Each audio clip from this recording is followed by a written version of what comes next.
সুপ্রিয় দর্শক, আসসালামু আলাইকুম। যে যেখান থেকে দেখছেন সবাইকে অসংখ্য ধন্যবাদ।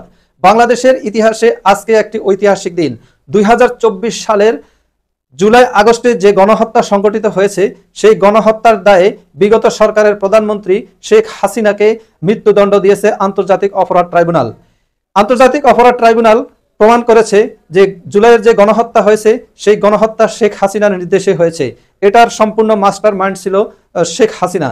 শেখ হাসিনার নির্দেশে এই গণহত্যা সংঘটিত হয়েছে। আন্তর্জাতিক অপরাধ তার অপরাধকে প্রমাণ করতে সক্ষম হয়েছেন, এজন্য তার মৃত্যুদণ্ডের আদেশ দেওয়া হয়েছে। আন্তর্জাতিক অপরাধের যে মৃত্যুদণ্ড তাকে দেওয়া হয়েছে, এই মৃত্যুদণ্ডটি সঠিক হয়েছে বলে মন্তব্য করেছেন বিএনপির সালাউদ্দিন আহমেদ। তিনি বলেছেন এটি একটি ঐতিহাসিক রায়, এই রায়ের মাধ্যমে ন্যায় বিচার প্রতিষ্ঠিত হয়েছে। এদিকে সার্জিস আলম বলেছেন অবিলম্বে তাকে দেশে এনে ফাঁসির রায় কার্যকর করা হোক নির্বাচনের আগেই।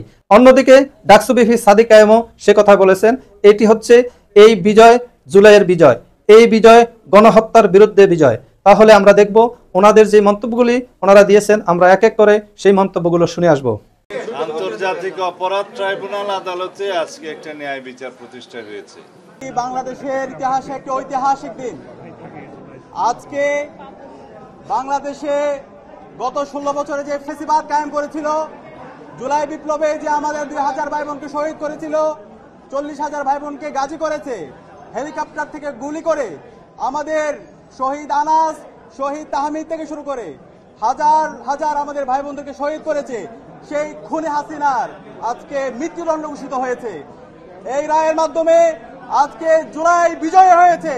আগামী নির্বাচনের পূর্বে যেন শেখ হাসিনাকে যে কোনো উপায়ে বাংলাদেশে এনে এই মৃত্যুদণ্ডাদেশ যে রায়, সে রায়টি কার্যকর করা হয়।